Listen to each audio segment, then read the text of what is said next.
A saudade, na verdade, é uma farta de nós mesmos. Se nós tivermos em nós, não tem sentimento que coloque nós para baixo. Guia espiritual comete erro? Comete. Não é aquele erro no sentido de maldade, de falar assim. Se for mesmo um guia no sentido de ser um mentor, ele tem que ter um certo cabedar. Então, aceite cada coisa no seu lugar, cada coisa está no momento, no lugar certo. Está tudo sempre adequado, não tem nada fora do lugar. Na verdade, a vida, para ser vida mesmo, ela não pode ter nem significado, nem sentido. Toda vez que foi bom você fazer essa pergunta, porque eu volto a falar de novo nas inteligências que eu falei, que o Dr. Hans ensinou. É assim, ó, sempre que alguém estiver buscando sentido para a vida, ou significado, a pessoa está presa na mente analítica. A mente nunca pode dominar a pessoa, é você que tem que dominar a mente. Então, o que acontece? Quando uma pessoa realmente ela tem uma evidência, a mente dela vai criar situações para ela ser atraída ou atrair coisas e acontecimentos e pessoas que confirmem aquilo. É só uma questão de tempo. A pessoa, por que a oração? Porque a oração, ela acessa as potências da alma. Para isso, a oração, ela tem essa finalidade, acessar as potências da alma. Gratidão significa, agradecer significa a graça que desce. Tudo que eu quero do universo já está pronto. Eu estou querendo a cura, vozinha. Pois você já tem, filha de Deus. Dia 11/11/2011, a Terra deixou de ser um planeta de expiação e de prova e passou a ser um mundo de prova e regeneração. Já é prova e regeneração. É prova porque é hospital. E regeneração e prova porque é hospital e escola. A maior chaga da humanidade é a ignorância, meu filho. Às vezes as pessoas falam assim, credo, vovó, a maior chaga da humanidade não é o ódio? Não é o orgulho? Não, porque se uma pessoa for orgulhosa, mas ela não for ignorante, ela vai ter consciência do próprio orgulho. E mais tarde ou mais cedo, ela vai se incomodar com aquilo e vai buscar controlar. O invejoso é uma pessoa um pouco perigosa, mas se ele não é uma pessoa ignorante, é só invejoso, mais tarde ou mais cedo ele vai transformar a inveja numa ferida sagrada e vai evoluir com isso. Ele é uma pessoa que tem muito ódio. Se ele é uma pessoa que tem ódio, mas não é ignorante, ele vai transformar esse ódio numa ferida sagrada. Ele vai transformar futuramente esse ódio numa motivação muito grande para ajudar as pessoas. Porque tudo é uma alquimia. Os sentimentos que nós trazemos no coração também pode fazer parte de uma alquimia da alma. Os nossos ancestrais de outros planetas já convivem conosco no mesmo espaço e tempo em forma de holograma. E como eles já superaram toda essa questão de prendição e desprendimento, para eles isso já é a realidade. Então, somos nós que temos essa sensação de saudade deles, da nossa ancestralidade, porque nós ainda não está completamente em nós. Quando nós deixar dessa falta de nós mesmos, nós perdemos essa nostalgia de achar que eles estão longe, mas eles estão o tempo inteiro com nós. Deus, que sois todo poder e bondade, misericórdia suprema, causa primeira de todas as coisas. Estamos aqui reunidos em vosso nome, pedindo o vosso auxílio, junto com os nossos mentores dessa casa, junto com os nossos amigos espirituais. E peço, Deus, que envolva a nossa amada vovó Vera Lúcia em volta de muita luz. Em nome de Deus, em nome de Jesus, damos por abertos os nossos trabalhos, que assim seja, graças a Deus. Graças a Deus.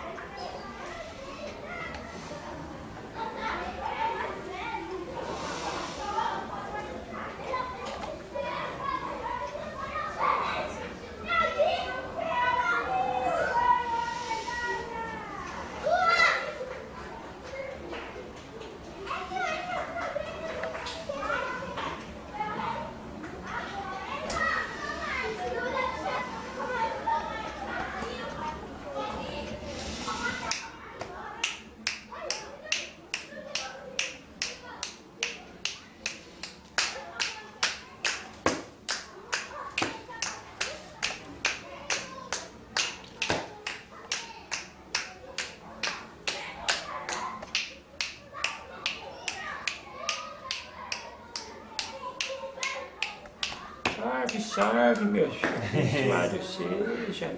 Graças a Deus. Nosso Senhor Jesus Cristo. Salve. E vocês estão tudo esperando para falar com a nega, é? Então a nega vai conversar com vocês. Graças a Deus. Que bom, né? Em nome do nosso Senhor Jesus Cristo. Com a fé, com as bênçãos de Deus. Porque sem Deus nós não é nada nessa vida, né, meus filhos? Pois é. Pois é, meus filhos. A nega está aqui, que vocês quiserem conversar, nós vai assuntar. Ô vó, qual que é o nome da senhora? É Vera Lúcia. Por quê? Vera Lúcia porque quando eu já nasci numa família que já prestava, né, vamos falar assim, serviço com uma família que existia em São José dos Campos, cafeicultor. E aí, como minha mãe era escrava e era muito querida, Dona Margarida Assunção, e Margarida Assunção não quis ficar na fazenda do pai dela e falou assim, ó, eu vou levar essa escrava para trabalhar comigo em casa. Ela é muito boa na cozinha, ela é muito prestativa, ela é muito direitinha, então ela pode sair para fazer as compras, e quando eu engravidar, que ela era recém-casada, né? Vai me ajudar a cuidar, que ela tem experiência com criança, ajudou a cuidar de mim. Isso era ela falando da minha mãe. Aí minha mãe foi morar com ela na cidade. Quando minha mãe conheceu meu pai e aí autorizaram, meu pai já era um negro quase alforriado, porque ele trabalhou a vida toda na cidade. O patrão dele deixava ele trabalhar como pedreiro, e com o dinheiro que ele guardava, as horas de folga dele, ele conseguiu comprar a alforria dele. E aí, o patrão da minha mãe não queria deixar ela se casar com o negro livre. Mas o que eles fizeram?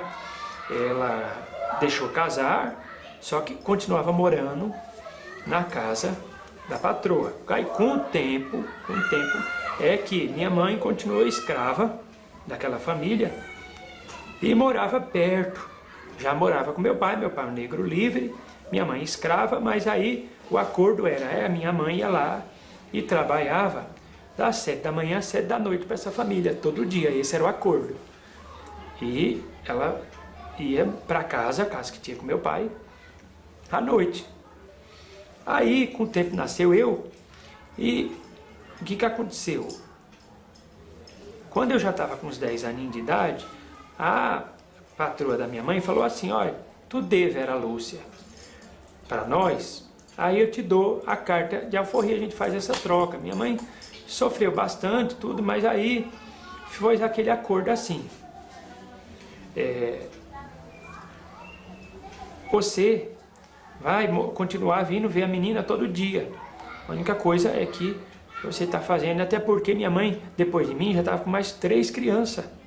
E ficava difícil para ela trabalhar todo dia das 7 da manhã às 7 da noite, ainda cuidar de 4 filhos. E meu pai precisava trabalhar para sustentar. Ele era um negro livre, mas precisava trabalhar. Então, o acordo foi esse. Vocês dão Vera Lúcia para nós, e você está livre, vai cuidar como negra livre dos outros 3 filhos. Vera Lúcia fica aqui com nós. Quando ela atingir 21 anos de idade, nós também dá liberdade para ela. Quando eu ganhei minha liberdade com 21 anos de idade, eu não quis ir embora da casa daquela família, eu quis ficar lá. E fiquei lá até meus 95 anos de idade. Já não era mais a mesma família, que assim, eram os filhos dela. Eu decidi ficar lá. Cuidei dos filhos, dos netos da patroa da minha mãe, que um dia eles cresceram, tiveram filho, cuidei de todos eles. Então eu era uma escrava doméstica, nunca trabalhei na lavoura, nunca fui para o tronco, nunca tive aquela vida difícil que os outros escravos tiveram. Só o fato de ser preto numa sociedade em que o negro não tinha valor, né? Mas aprendi a ler, escrever, contar. Nunca fui na escola, mas eles me ensinavam dentro da casa deles. Então eu sempre aprendi a viver. Vivi escrava mas uma escrava que, graças a Deus, teve a oportunidade de ter uma vida diferente. Graças a Deus. Ô vovó Vera Lúcia, a senhora hoje é um espírito de luz? Eu me considero um espírito que vive sob a luz de Deus. É claro que, para ser um espírito de luz mesmo, nós temos que virar Nosso Senhor Jesus Cristo, Maria Santíssima. Mas nós vai tentando, né? Eu vou imitando, eu passo um pó de arroz na cara para ficar branquinho, né? Igual. Mas espírito, nós está tudo aspirante da luz. Tudo aspirante da luz. Então, assim, eu me considero, porque eu sou centelha divina, assim como todos vocês.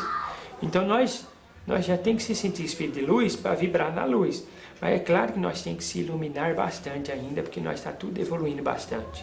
Eu tenho uma certa experiência do plano espiritual, do plano físico também, das outras encarnações que eu tive, e nós traz isso, o que nos permite errar menos.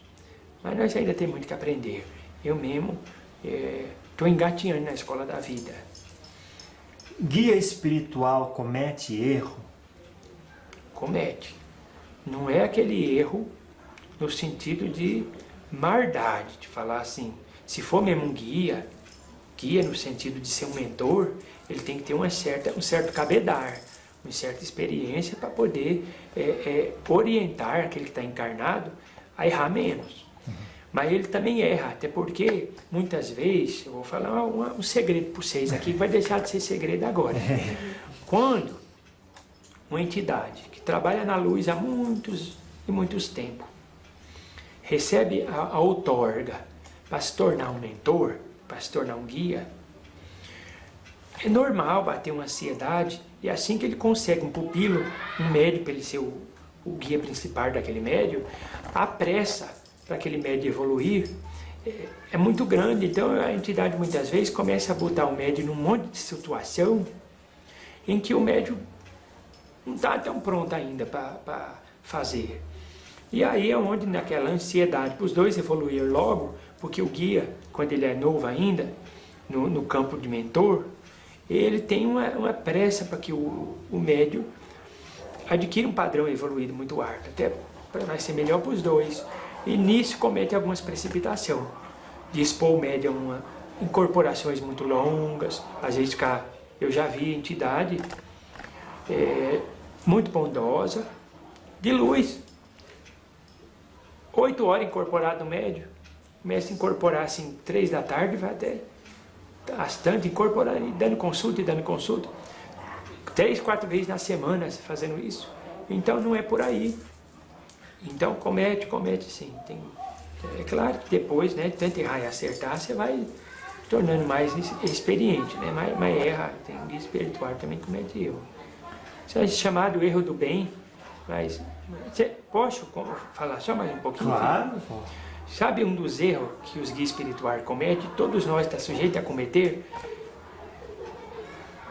De tanto querer que alguém evolua, ou tanto querer que alguém saia do sofrimento, a gente começa muitas vezes a querer dar todas as respostas para o médium e guiar ele o tempo inteiro.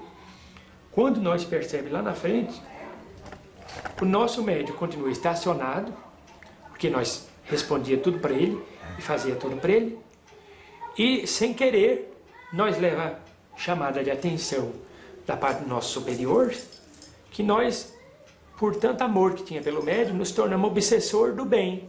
Porque quando você começa a responder tudo que seu médium quer e ajudar ele em tudo que ele quer, você está sendo uma espécie de obsessor do bem, que você está atrasando a evolução dele. Então é a forma também. Então às vezes o espírito é de muita luz, mas sem querer ele vira uma espécie de obsessor do bem, mas vira.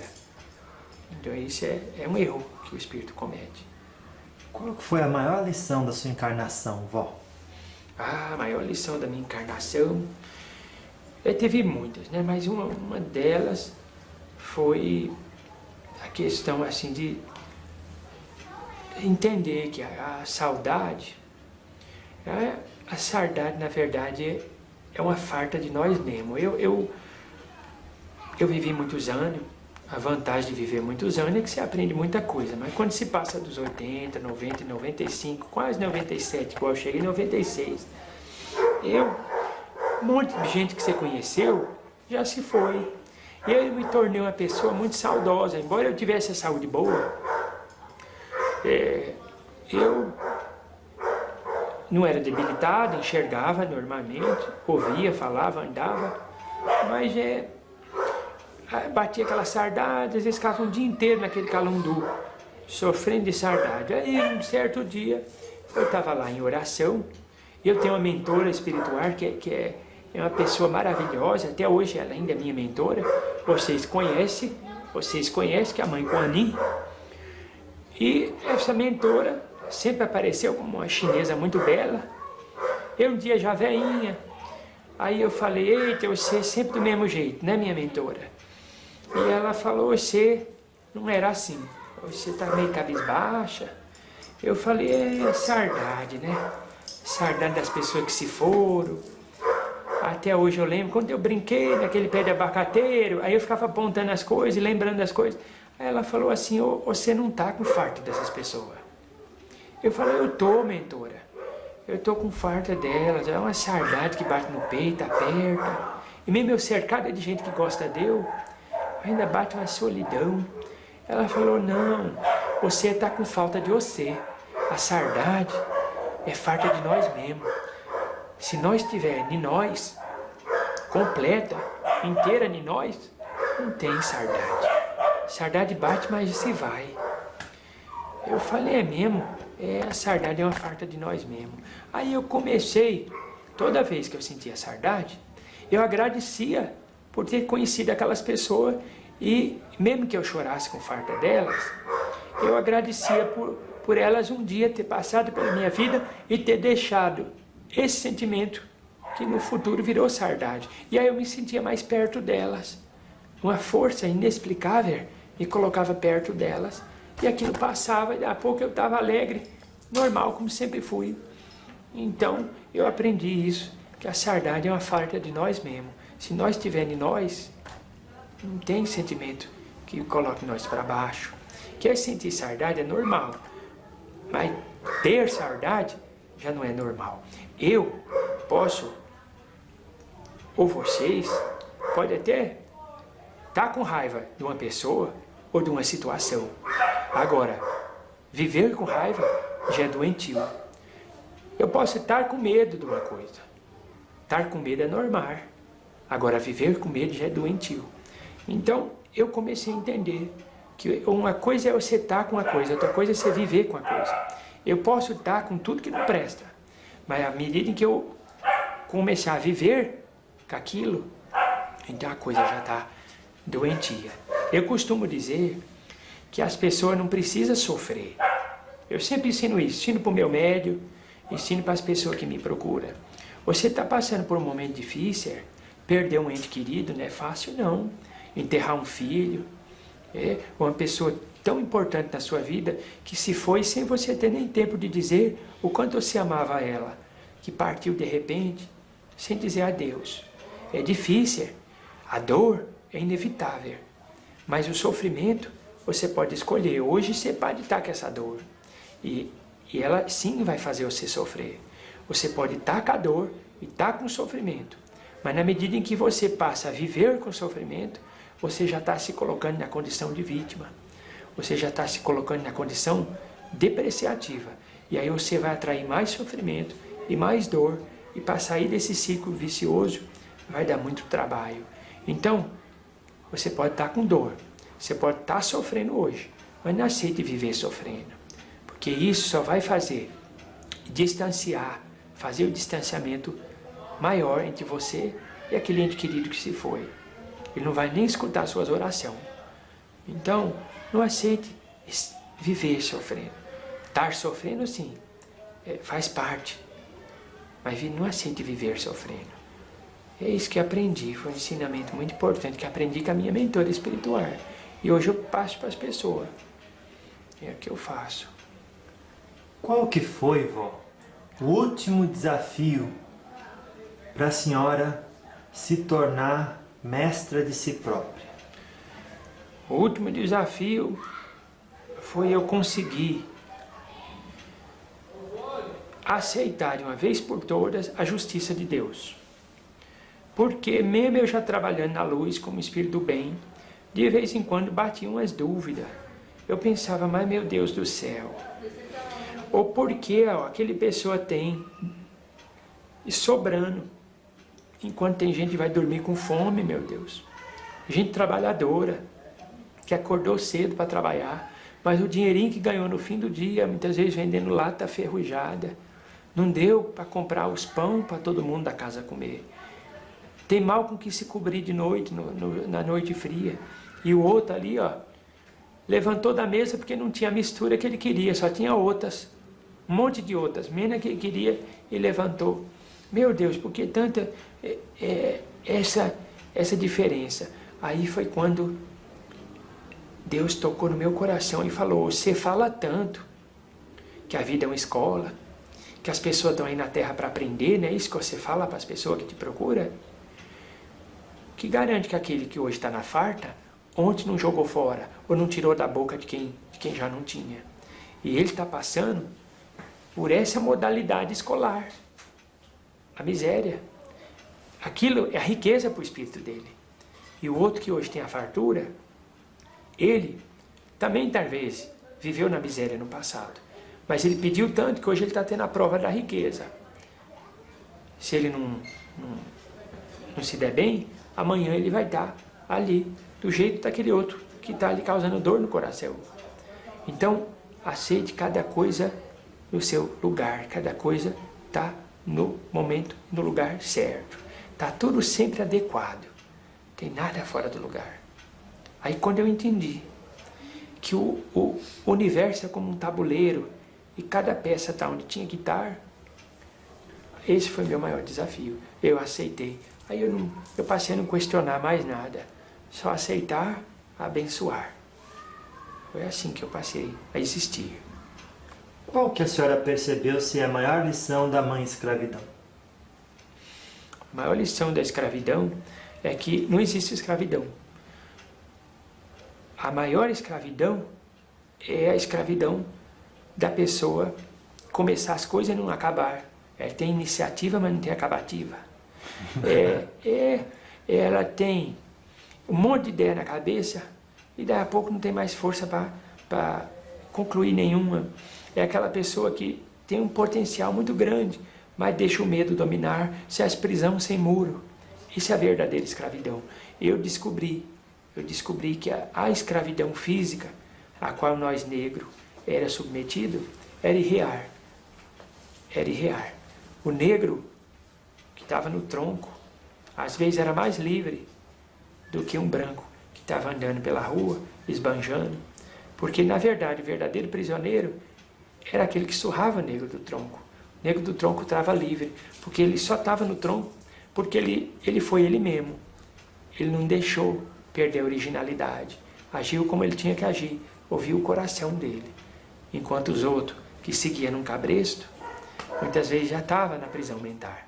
Esses eram escravos 2 vezes. Foi essa a lição. Ô vó, algumas pessoas falam que para ouvir o coração só com estetoscópio. Aquele aparelho, né, vó, que bota assim. O aparelho dos doutores, né? Aí os espíritos falam, não, mas ouve o coração, que se ouvir o coração, você vai saber qual que é o caminho certo. E muita gente ainda não entende. Explica meio isso aí. É que assim, o coração, ele... Uma vez eu estava conversando com, não sei se vocês já ouviram falar, um doutor chamado Hans, um médico do plano espiritual, que trabalha com o doutor Fritz. Aí eu estava lá na colônia e foi aquele alvoroço, aquele monte de gente diferente chegando na colônia. Eu falei, o que vai ter hoje aqui? Aí falaram, Vera Lúcia, vai ter uma apresentação. É uma semana de medicina espiritual, medicina vibracional. E quem quiser aparecer lá, é só aparecer no horário.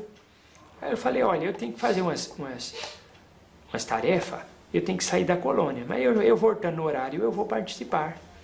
Aí foi uma semana muito construtiva. E aí, se eu não me engano, não lembro agora a data, qual dia, mas não foi no 4º, no 5º dia, foi a palestra do Dr. Hans, durou 4 horas. E o Dr. Hans estava mostrando que da mesma forma que o cérebro tem as sinapses, né? Que faz assim, os contatos. Neurônio, né? O coração também tem. O coração é os mesmos comandos cerebrais que existem. O coração também pensa. Também tem todas os contatos entre as células do coração, conversam uma com a outra. E o coração tem o poder de conversar com o corpo inteiro. E aí você pensa, mas qual dos dois é racional? É que é assim, meus filhos. Existem 4 tipos de inteligência. O Dr. Hans estava explicando. Existe a inteligência intelectual, que é essa inteligência que predomina no cérebro. Existe a inteligência emocional, que predomina no cardíaco. Existe a inteligência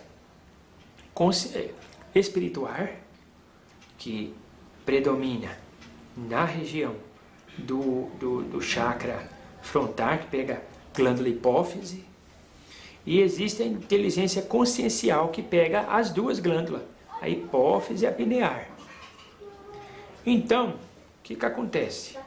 Quando a pessoa ela consegue equilibrar a inteligência emocional e a inteligência intelectual, ela consegue juntar a energia do chakra cardíaco com o chakra laríngeo com o chakra frontal. Fazendo isso, os 7 chakras dela vão se equilibrar. E aí ela consegue escutar a voz da alma dela, lá dentro, a alma, o ser interior. E aí é o que nós falamos, ouviu a voz do coração. É isso que acontece. Por quê? Porque a pessoa conseguiu equilibrar a inteligência emocional e a inteligência intelectual.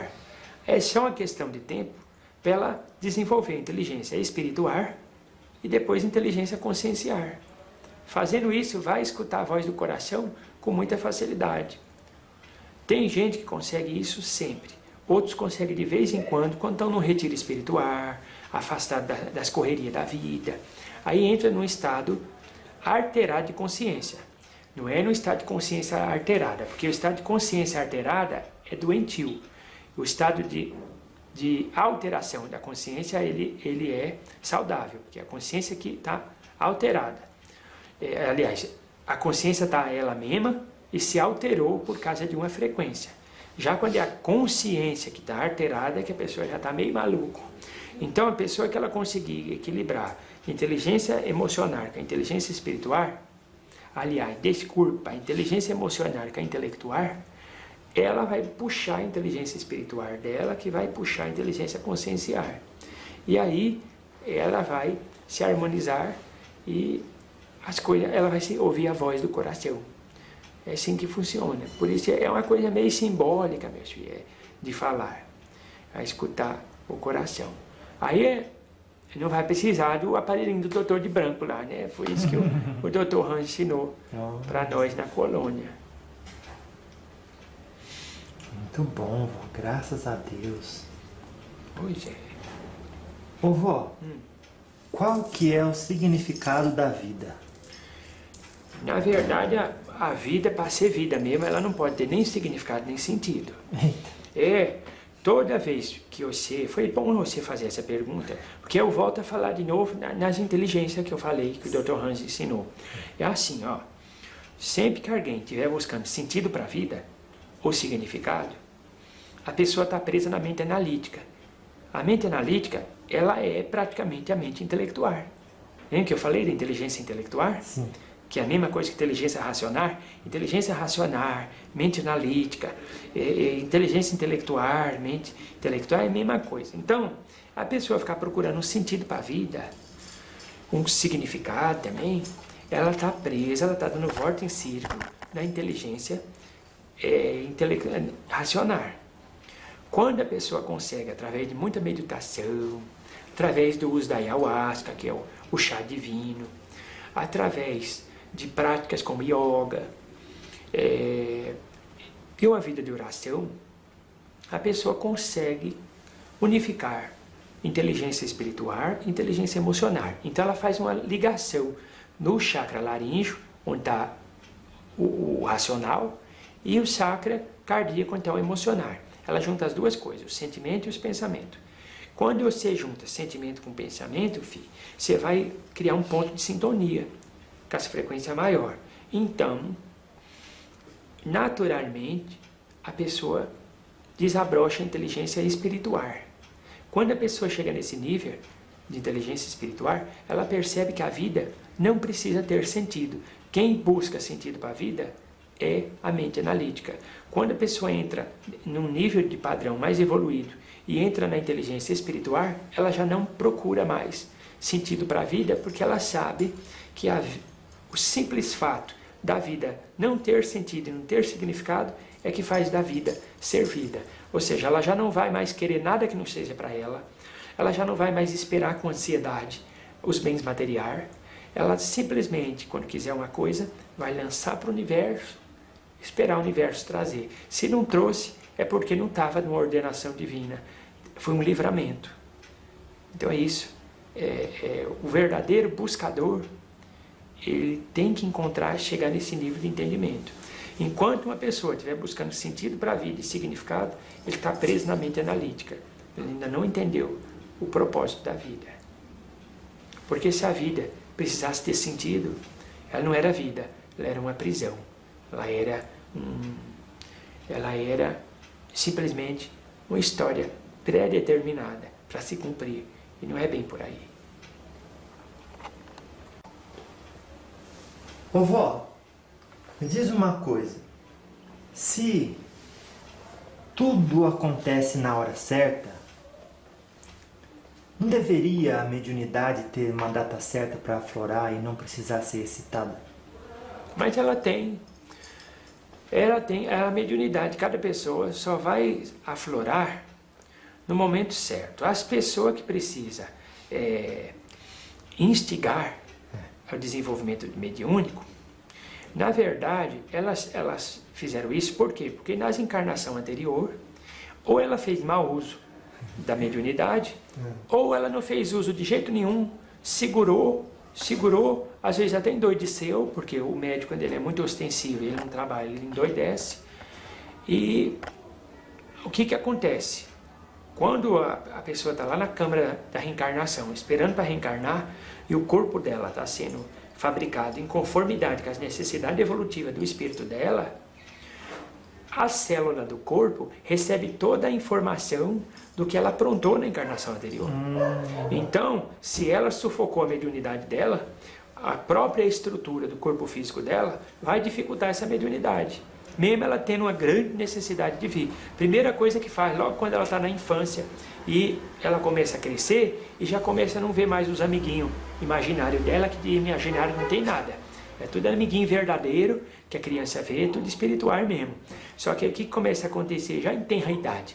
A pineal dela começa a se cristalizar, porque na encarnação anterior ela não soube fazer uso, ou fez mau uso ou não usou, cristaliza a pineal, a mediunidade só desenvolve na marra.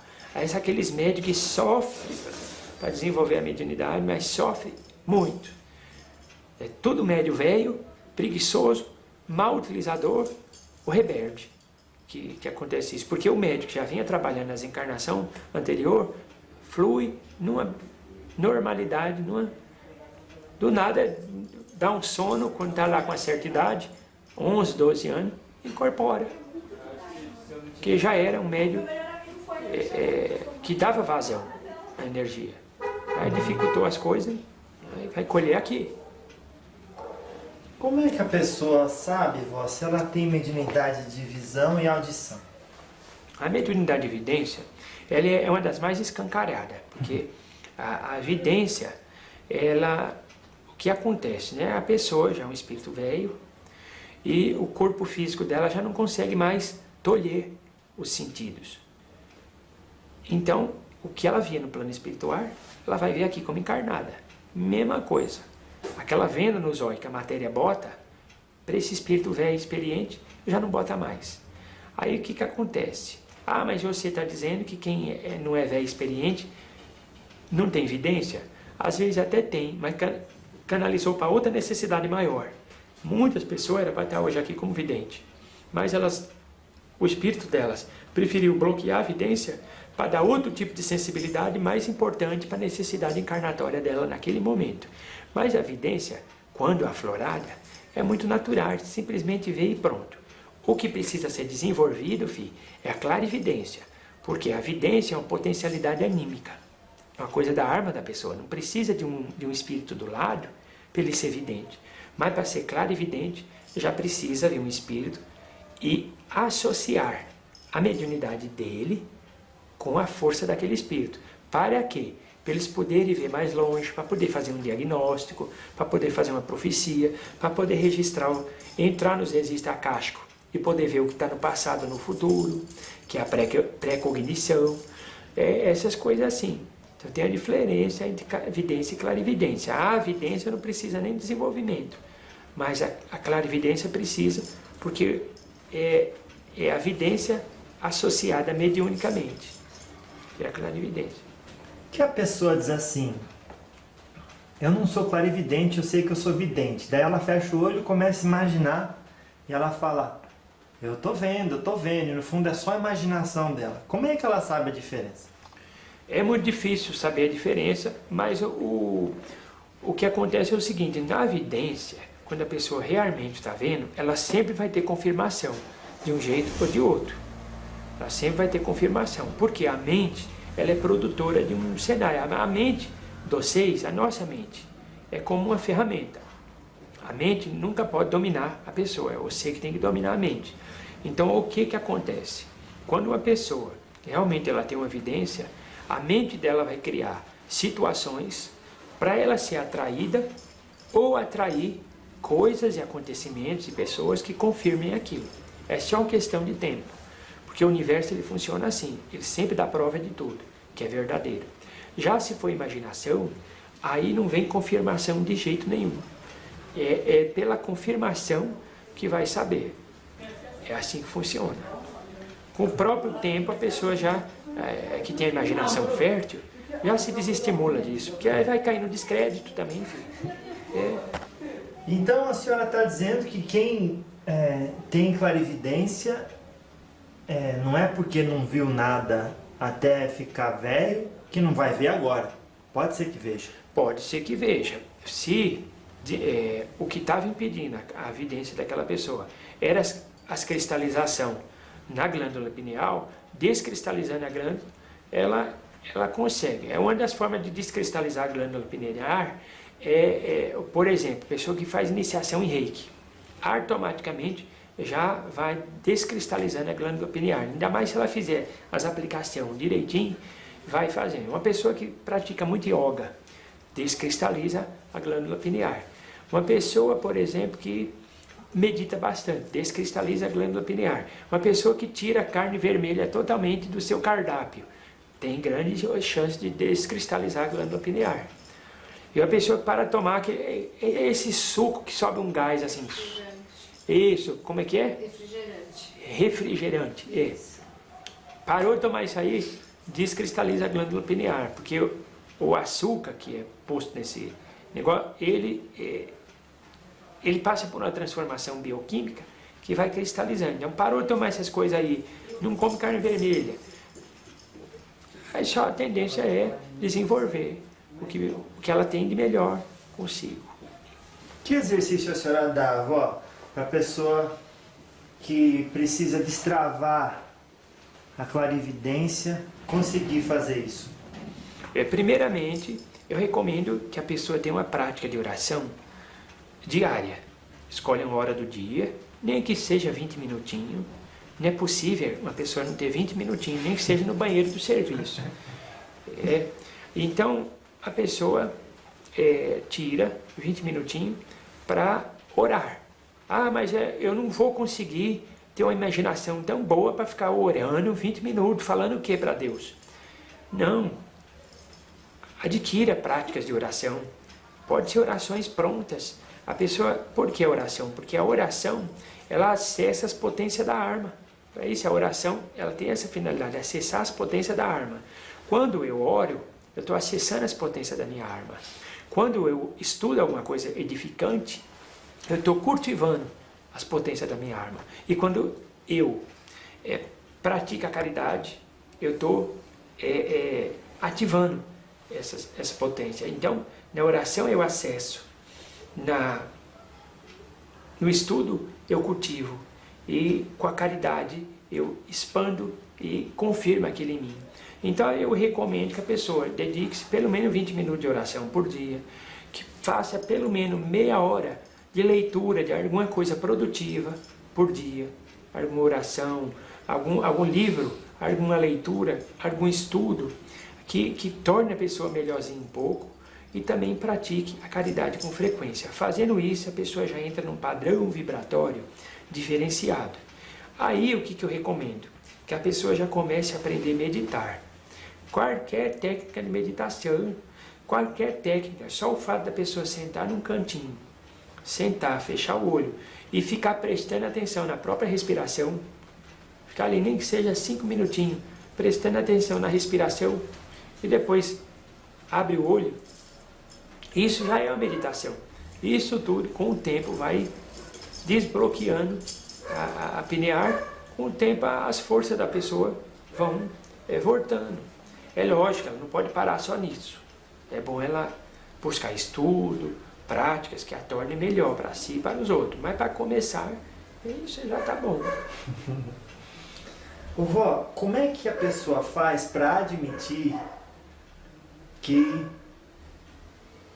não é médium? Porque, tá, todo mundo é médium, mas nem todo mundo incorpora, nem todo mundo vê. Não adianta, não adianta. Se você não é, pra quê? Como é que ela faz, vó? Porque ela quer ajudar tanto os outros, e ela vê o outro incorporando, ela acha bonito, mas como é que ela chega nesse ponto de admitir que não tem nada, vó?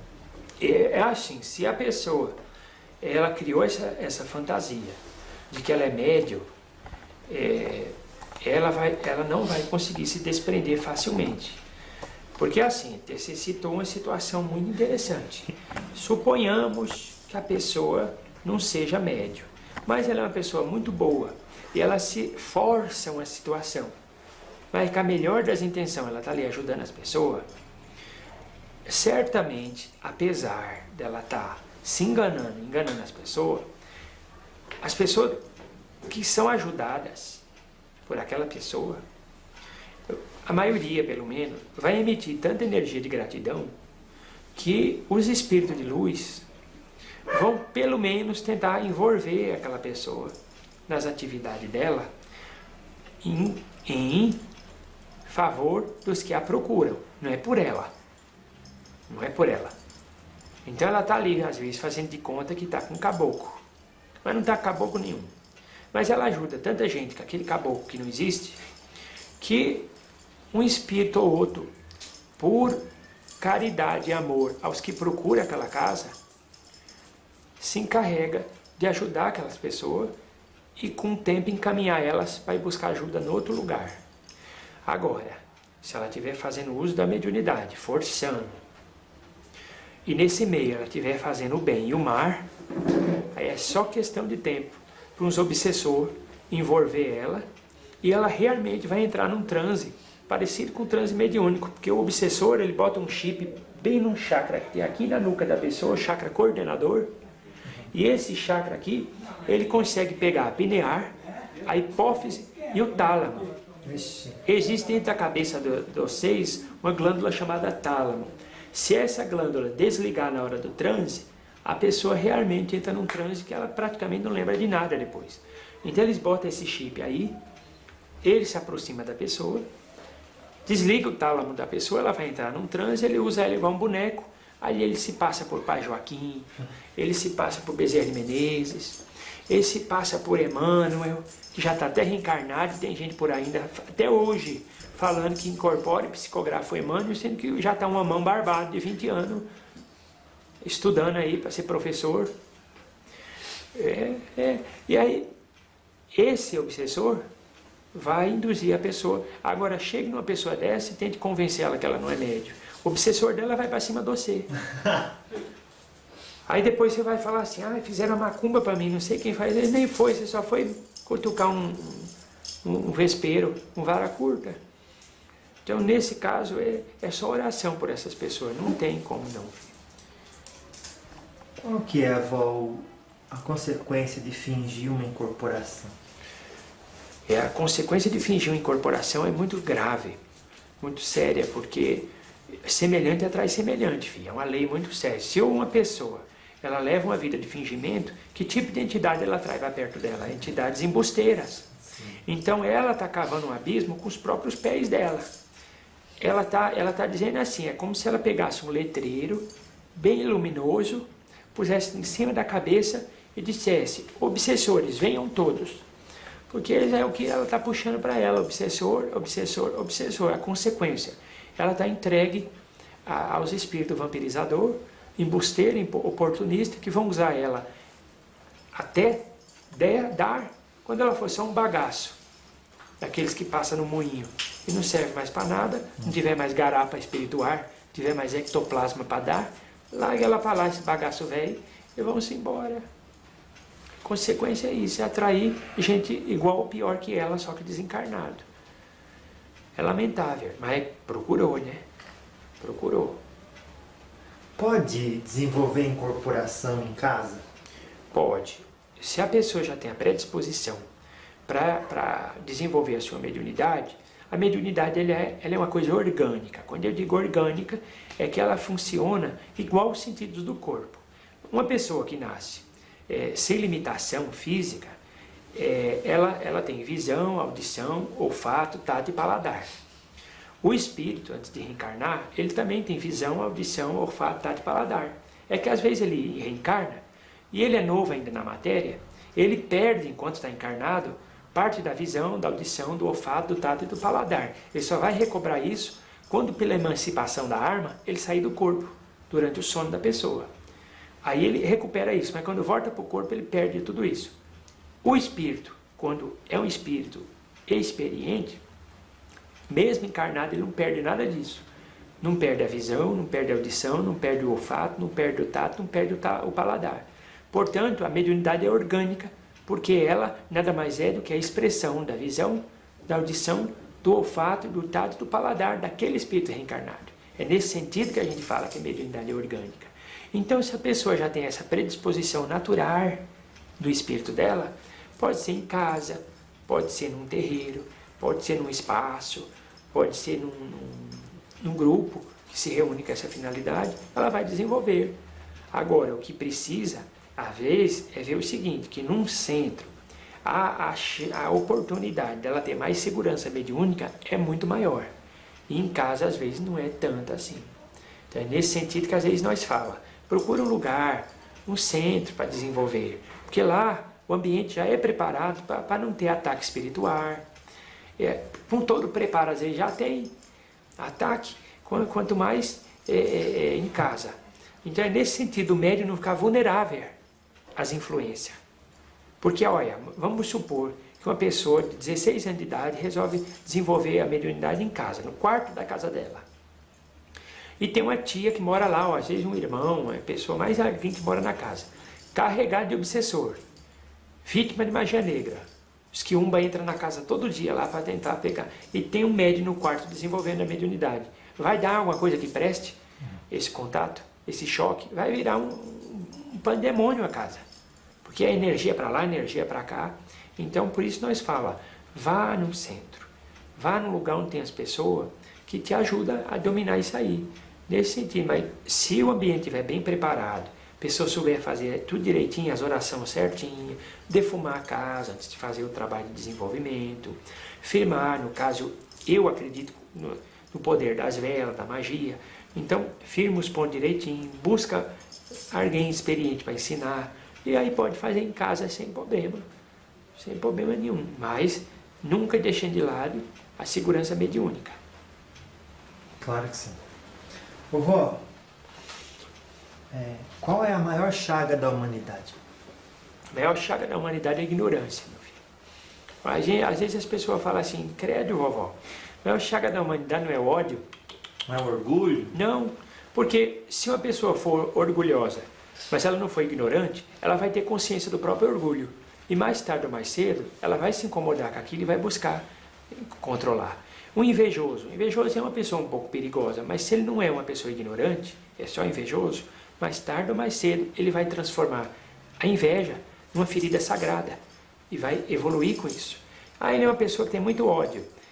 Se ele é uma pessoa que tem ódio, mas não é ignorante, ele vai transformar esse ódio numa ferida sagrada. Ele vai transformar futuramente esse ódio numa motivação muito grande para ajudar as pessoas.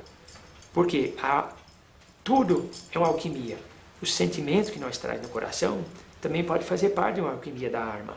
Uma pessoa que hoje é muito triste e depressiva, amanhã ela pode transformar com um pouco de esclarecimento, se ela não for ignorante, pode transformar a tristeza em compaixão e misericórdia.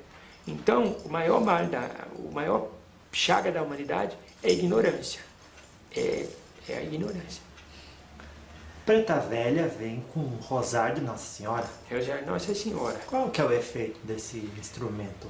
É a abertura de portais. Sempre que você... Eu não uso só para rezar Ave Maria, não. É mantra também.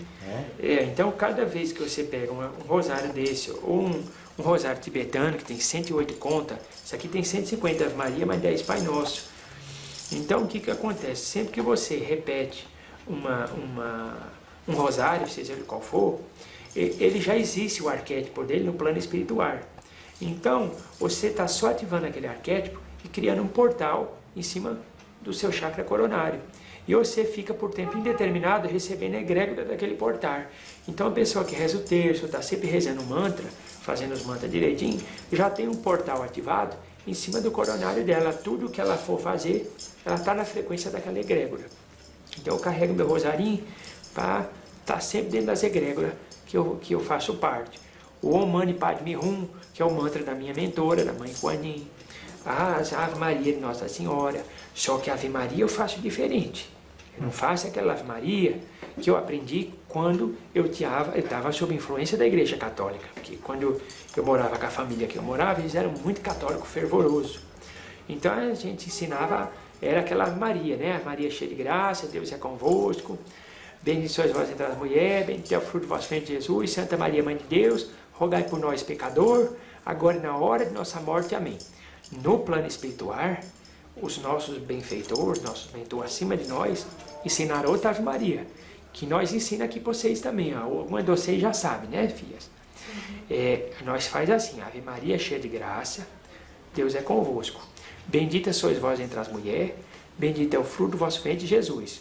Maria Santíssima, Mãe de Jesus e de todos nós, intercedei por nós, vossos filhos, agora na hora de nosso desenlace. Amém. Nós não fala Santa Maria, Mãe de Deus, porque ela não era Mãe de Deus, ela é Mãe de Nosso Senhor Jesus Cristo.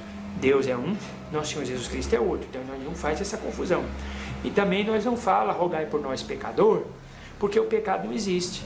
O pecado é uma coisa criada pelas religiões para manter as pessoas na consciência de culpa. E a morte não existe. O que existe é uma transição. Então, por que dizer agora é na hora da nossa morte? Então, nós fala agora na hora do nosso desenlace. Então, você que quer aprender, todas as pessoas que querem aprender essa Ave Maria cheia de graça, Deus é convosco. Bendita sois vós entre as mulheres, bendito é o fruto do vosso ventre, Jesus. Maria Santíssima, Mãe de Jesus e de todos nós, intercedei por nós, vossos filhos, agora e na hora de nosso desenlace. Amém. Essa Ave Maria que eu faço aqui, ó. Faça a Ave Maria antiga. Respeito quem faz a Ave Maria da Igreja Católica. Respeito e acho melhor fazer do que não fazer. Melhor fazer do que não fazer, porque um bom ditado já diz: boa Ave Maria faz, quem em sua casa reza em paz. Então, faça a Ave Maria, seja do jeito católico, ou seja do jeito nosso, mas faça. Mas eu prefiro fazer do jeito que os mentores nossos ensinou. Claro que sim.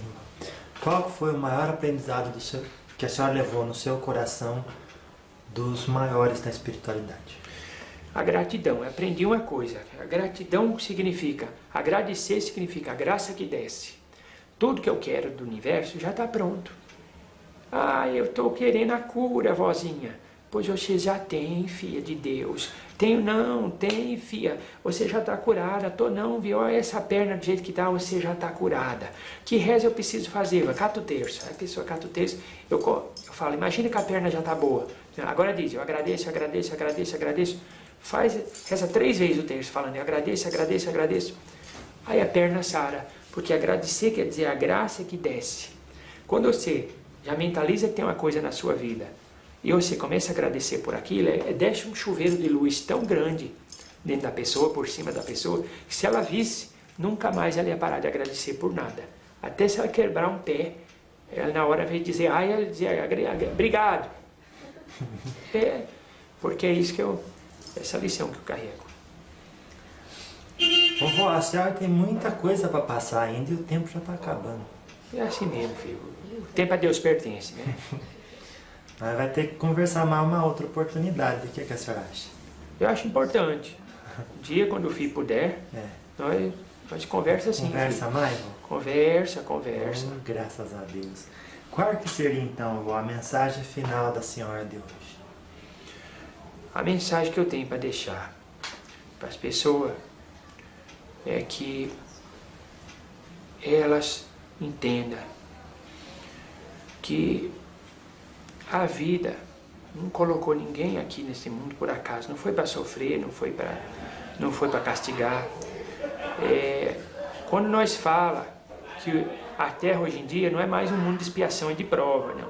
Sempre a gente fala aqui, dia 11/11/2011, a Terra deixou de ser um planeta de expiação e de prova e passou a ser um mundo de prova e regeneração. Já é prova e regeneração. É prova porque é hospital. E regeneração e prova porque é hospital e escola. Então, o mundo de prova e o mundo de regeneração. Prova porque é escola, regeneração porque é hospital. Então, se a Terra mudou o padrão vibratório, significa que já tem uns avatar incorporando aqui, seres de muita luz que estão vindo para ajudar. Encarnando. Então não se desespere.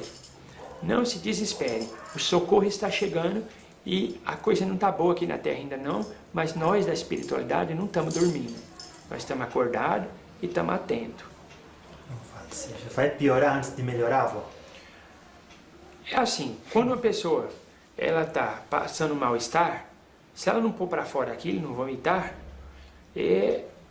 às vezes não passa. Aí depois que vomita, passa. Então, vai ter uns mal-estar. Vai ter uns mal-estar, mas aqui o Brasil vai estar fora, viu?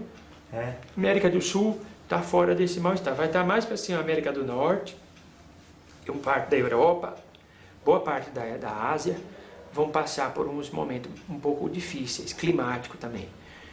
E à beira de uma guerra muito grande. Mas, se tudo correr como está programado, essa guerra já não vai mais estourar no planeta. Então, o que eu quero dizer? Tenham fé, paciência, que as coisas vão melhorar. Graças a Deus. Última questão. A senhora se plasma com que idade? Não entendi, filho. A senhora se plasma no 95 anos de idade. Eu me plasmo na idade do meu desencarne. Eu me sinto mais confortável trabalhando dessa forma, que é um arquétipo, né? O modo que a gente aparece, a gente passa, desperta nas pessoas a capacidade delas ouvir, porque é assim, meus filhos. Eu vejo assim, as pessoas correm para fazer curso de oratória, para falar bem e falar bastante, mas fazer curso para escutatória, a sala é vazia. Então, quando a gente se plasma como um espírito mais velho, ancião, as pessoas se propõem a escutar mais. E nessa hora a gente tira a pessoa dessa normose de só falar, e praticar essas verborragias todas, e passa a ser mais escutador. Ô vó, agora eu vou perguntar mais uma última questão. Se a gente é semente das estrelas, não seria normal já termos contato com nossas famílias estelares, os nossos irmãos que encarnaram em outros planetas? Seria normal, olhando pela ótica do ponto de vista gregário, de familiarização. Mas, quando o universo estava sendo feito, existia uma grande concentração de energia. Tudo era... O nada era tudo que existia, porque não tinha nada que vocês possam imaginar igual hoje em dia. O nada era tudo que existia. E pelo nada ser o tudo que existia, o tudo era o nada era o tudo. Então, o que tinha no começo do universo? Não tinha nada. Tinha um vazio. Só que esse vazio era o tudo. E o tudo era o nada. O que eu quero dizer com isso? Já existia uma força quântica que desenhava tudo que já ia existir, passado, presente e futuro. Com o tempo, essas energias foi se expandindo, que o universo não para de crescer. Cresce, cresce, cresce, vai criando o mundo e recriando o mundo, criando o mundo e recriando o mundo. Tudo já está interligado. Tudo está interligado. Tudo está tão interligado, que você, filho, vamos supor, olha aqui o Rosário da Negra. Vamos supor, isso eu também aprendi lá na colônia com os cientistas ensinando nós lá. Vamos supor que aqui fosse um átomo, filho. Essa bolinha aqui é um átomo, tá? E essa outra bolinha aqui é um átomo. Vê se a continha do Rosário é um átomo. E aqui um átomo. Eu juntei esses dois átomos e separei. Eu mando esse átomo lá para as Pleiades e mando esse outro lá para a última constelação de Andrômeda, da galáxia vizinha. Se eu pegar esse átomozinho que eu pus aqui nas Pleiades e virar ele assim, o outro lá imediatamente vira assim também. No início, tudo estava interligado. Mesmo o universo explodindo e expandindo, as coisas continuam ligadas. O que eu faço em mim, eu faço no você. E o que você faz no você, você faz em mim. E o que eu faço no você, você faz... E o que eu faço em mim, você faz no você, nós faz no universo inteiro. Então, nós já está interligado. Para o universo, nunca houve separação. Essa separação, ela é cultural. Está na nossa cabeça.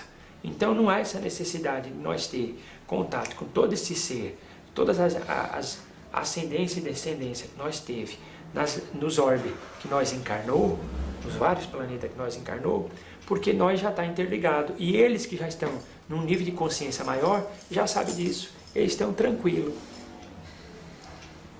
E é isso que acontece. Por que eles não vêm logo, vó? Eles não vêm porque eles nunca foram. Filho, parece, né, trocadilho. Eles não vêm. Eles sabem que o universo é como se fosse, sabe uma cebola, filho, que tem as camadas? As dimensões se entrelaçam. Nós é que achamos que eles não estão aqui. Eles estão entre nós, para lá e para cá, em forma de holograma. Os nossos ancestrais de outros planetas já convivem conosco no mesmo espaço e tempo, em forma de holograma. E como eles já superaram toda essa questão de prendição e desprendimento, para eles isso já é a realidade. Então, somos nós que temos essa sensação de saudade deles, da nossa ancestralidade, porque nós ainda não está completamente em nós. Quando nós deixar dessa falta de nós mesmos, nós perdemos essa nostalgia de achar que eles estão longe, mas eles estão o tempo inteiro com nós. Louvado seja. Muito obrigado por essa oportunidade de estudo, vó. De nada, filho. Graças a Deus. Graças a Deus. Vocês vão embora agora, né? Graças a Deus. Então, sempre que o Espírito vem, incorpora no médium, ou psicografa através do médium uma mensagem de luz, é porque ele acredita que a Terra ainda é uma escola que vai tornar aquelas pessoas melhor. Porque o dia que a espiritualidade deixar de acreditar, não vem mais, pode ser o maior médium do mundo, não vem mais. E você está exatamente nesse seu trabalho, que é um sagrado ofício. Por ser o sagrado ofício, é um sacrifício. Para sacrifício quer dizer sagrado ofício. Sim. Devido você estar nesse sagrado ofício, você está se sacrificando em prol dos espíritos que acreditam no ser humano. E por você dar voz aos espíritos e divulgar, você está incentivando eles a continuar acreditando nisso. Então, que seu trabalho seja abençoado. E hoje, se você permitir, eu quero me candidatar a ser uma das madrinhas do seu trabalho. Que Quando assim você for, seja. vem aqui, filho. Ei, graças aqui. a Deus, vó.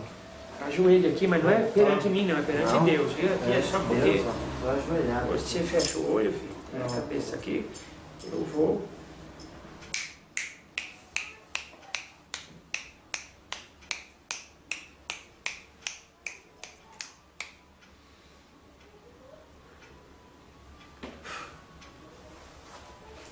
Agora o filho já tem a nega como madrinha. Tá bom, filho? Onde você Graças for, a Deus. eu vou com você. Se um dia você entrar num lugar que estiver meio perigoso, a nega vai antes com os guardiões fazendo um sacudimento Eita. para não carregar nada de mal com você. E agora em diante a nega está com você na sua caminhada. Assim seja. Como madrinha do diálogo com os espíritos. É. Tá vendo? E o doutor Fritz como padrinho. É? Então agora, ó, Fritz como padrinho e a nega como madrinha. Graças a Deus. Aí você pode dizer que você tem na espiritualidade o café com leite. O leite é o Fritz branquinho e eu a nega o cafezinho, bem brasileiro. Que assim seja. Muito obrigado. Deus viu, vó? acompanhe, filho. Graças A a tua Deus. missão, a tua jornada. Louvado Que agora é seja. nossa missão também. Estamos juntos, viu, vó? Tamo, filho. Graças a Deus. Muito obrigado. E essas meninas aqui também são abençoadas, né? Porque Deus e a nega está sempre dando uma passadinha na casa delas, para ver como estão as coisas. Graças a Deus. Tá certo. A nega já vai incorporar, né, meus filhos? Que assim seja. Segura que Deus acompanhe todos vocês nessa jornada e que vocês, hoje, quando voltar para as casas de vocês, o lugar que vocês estão, vocês encontrem melhor do que deixaram. Em nome de Jesus. Que assim seja.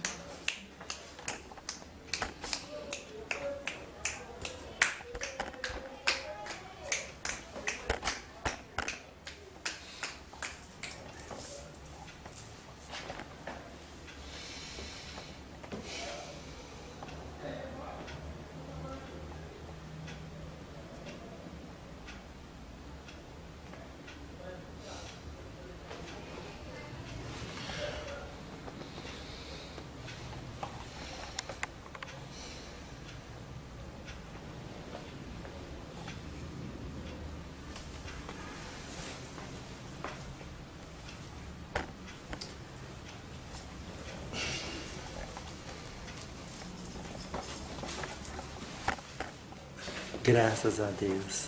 Graças a Deus. Sr. Hernani, Diga. me diga só, você lembra de alguma coisa que foi falada? Não, Zero. não consigo lembrar de nada.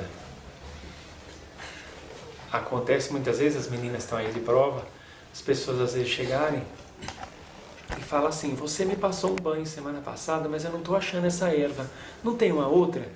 Eu olho para a pessoa, eu nunca vi, eu nem lembro de ter visto a pessoa, porque às vezes a pessoa quando chega aqui eu já estou incorporado. E são pessoas que às vezes frequentam aqui há um ano e eu nunca as vi. Porque às vezes, os que cabem aqui dentro, tudo bem, mas tem uns que ficam na fila lá fora. E esses, muitas vezes eu nunca os vejo. E aí eles, quando conseguem falar comigo desincorporado, eu olho para a pessoa e a vontade que dá é de falar assim, quem é você? Na educação, a gente fala, peraí, eu te falei isso quando? Eu não sei se era você ou era uma coisa que estava em você, um espírito. E passou tal erva, eu falo, ó, primeiro que eu não sei do seu caso. Aí às vezes eu recorro às meninas, falo, quem estava aqui no dia que essa senhora, essa pessoa foi atendida? Ah, eu. O que foi passado? Aí na hora, ela já explica, ó, não era ele, né? Ele não vai lembrar, eu não lembro mesmo. Não lembro. Como é que é a avó? A vozinha, ela deve ter aproximadamente, como ela está sempre um pouco curvadinha, mas eu calculo que ela tenha no máximo, exageradamente, 1,65 m de altura, se tiver isso. Se tiver, provavelmente, olha, podemos jogar até 1,55 m. Mas é que eu, às vezes, eu tento imaginar ela mais ereta, então eu chuto 1,65 m. Mas vamos jogar 1,60 m para arredondar. Bem escurinha, negra mesmo, magrinha, sempre de lencinho na cabeça, não se aparta de um terço de um rosário e às vezes ela carrega tipo de um bornalzinho, que eu às vezes brinco com ela, falo que é a sacolinha do gato Félix. O gato Félix, ele tinha uma maletinha, quando eu era pequeno, assim, e ele tirava de tudo de dentro daquela maleta. Ele tirava escada, ele tirava um trator, se fosse o caso, um serrote, uma maletinha. E ela tem ali sempre a poção certa para jogar em cada coisa. Eu lembro que um dia eu estava com um problema de saúde, ela falou, pega um copo d'água e põe aí. Ela falou, a senhora vai benzer? Se ela já estava tirando um negocinho, jogou na água, eu vi, e eu tomei imediatamente, sarei. Falei, a senhora jogou um negocinho, ela falou, sempre tem um remédio aqui para cada situação. Então eu às vezes pensei, é a maleta do gato Félix, tem de tudo aí. Ela sempre vestidinha de branco, mas nem sempre tá assim, ela está sempre vestida de branco, mas isso não é regra. Às vezes ela está com uma roupa de outra cor. Eu sempre noto que é sempre uma roupa geralmente feita de algodão cru. Sempre feita de algodão cru. Sempre de saia, nunca vi de calça. Vestido ou saia. E às vezes, além da roupinha que ela usa tipo de um aventalzinho por cima. Um aventalzinho que ela coloca. Não sei se tem bolso, nunca fiquei reparando, porque se ela carrega o bornalzinho, provavelmente não tem bolso o avental dela. Mas provavelmente é o avental que o pessoal da colônia dela usa para identificar-se como... Você sabe de que colônia ela é? Se eu não me engano, chama Dignidade e Esperança a colônia que ela mora. Fica no Brasil, eu acho. Fica no Brasil. Claro. Uau. E ela fica assim com a boca, mexendo a boca igual velho? Fica. Ela tem todas as características de uma pessoa, também. De um anciano. Tem todas as características de um anciano. E como é que foi a primeira vez com ela? Eu tinha de 13 para 14 anos, foi a entidade que veio inaugurar a minha mediunidade. No começo ela não falava que o nome dela era vovó Vera Lúcia. Ela se identificava como Mãe Preta. Ela me chama de Mãe Preta, Com o tempo ela chegou e falou, não, eu vou falar meu nome mesmo. É Vera Lúcia. E aí, como a gente já chamava ela de vovó, mesmo, então ficou vovó Vera Lúcia. Esse termo vovó foi a gente que cunhou para ela. Ela sempre só se identificou como Vera Lúcia. Aliás, primeiro Mãe Preta, depois ela falou, meu nome é Vera, podem me chamar de Vera Lúcia. E carinhosamente nós a chamamos de vovó Vera Lúcia. Ela sempre aceitou a alcunha. Que ela é muito bonita, né? Gostei muito de falar com ela. E novamente muito obrigado pela oportunidade, né, de poder ouvir os espíritos aqui da sua egrégora espiritual, da sua casa de luz aqui, viu? E se eu puder deixar um convite para as pessoas, claro. A casa funciona já há alguns anos, sempre às quintas-feiras, às 19h30, nós temos aqui palestras. Tem época que a palestra é incorporada, por exemplo, às vezes o espírito que vem dar a palestra aqui é o espírito do Frei Bruno Lindem.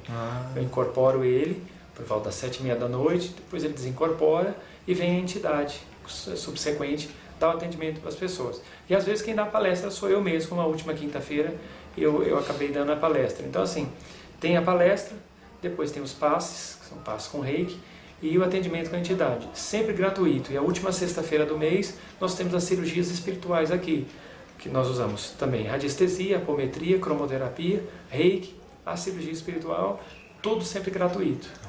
Então, é sempre às 7h30 da noite os nossos trabalhos, quando é de quinta é às 7h30, quando é de sexta também às 7h30. E o modo de me encontrar, se me permitir, eu deixar aqui, o meu celular já faz 15 anos que é o mesmo, é o DDD 11 96551 9042, 96551 9042, quem quiser maiores informações, como chegar aqui, como fazer cirurgia espiritual, moro longe, não posso ir até São Paulo, moro fora do Brasil, como faço? Nós daremos gratuitamente para você o atendimento de apometria. Vamos combinar horário e dia, conforme seu fuso horário ou a região do Brasil que você esteja, e você será atendido da mesma forma com o atendimento presencial. Na apometria a gente consegue fazer esse atendimento à distância. Então, de uma forma ou de outra, as pessoas sempre serão auxiliadas. E que a pessoa saiba que o senhor é concursado, né? Trabalho como professor na rede pública estadual e vivo do meu emprego. Né? O que eu faço espiritualmente, as doações que a gente chega e algum ou outro trabalho que a gente precise cobrar por conta do material que gasta, é sempre reinvestido naquele atendimento. Nunca e fora da incorporação, né? Fora da incorporação. Claro, sempre um búzios, um tarô. Claro. A incorporação é sempre gratuita para as pessoas. Graças a Deus. Então, muito obrigado. Que Deus abençoe o senhor e a sua casa. Amém. Namastê. Graças a Deus. A maior chaga da humanidade é a ignorância, meu filho. Às vezes as pessoas falam assim, credo, vovó. A maior chaga da humanidade não é ódio. Não é orgulho? Não, porque se uma pessoa for orgulhosa, mas ela não for ignorante, ela vai ter consciência do próprio orgulho. E mais tarde ou mais cedo, ela vai se incomodar com aquilo e vai buscar controlar. O invejoso é uma pessoa um pouco perigosa, mas se ele não é uma pessoa ignorante, é só invejoso, mais tarde ou mais cedo ele vai transformar a inveja numa ferida sagrada e vai evoluir com isso. Aí ele é uma pessoa que tem muito ódio. Se ele é uma pessoa que tem ódio, mas não é ignorante, ele vai transformar esse ódio numa ferida sagrada. Ele vai transformar futuramente esse ódio numa motivação muito grande para ajudar as pessoas. Porque tudo é uma alquimia. O sentimento que nós trazemos no coração também pode fazer parte de uma alquimia da alma. Os nossos ancestrais de outros planetas já convivem conosco no mesmo espaço e tempo em forma de holograma. E como eles já superaram toda essa questão de prendição e desprendimento, para eles isso já é a realidade. Então, somos nós que temos essa sensação de saudade deles, da nossa ancestralidade, porque nós ainda não está completamente em nós. Quando nós deixar dessa falta de nós mesmos, nós perdemos essa nostalgia de achar que eles estão longe, mas eles estão o tempo inteiro com nós.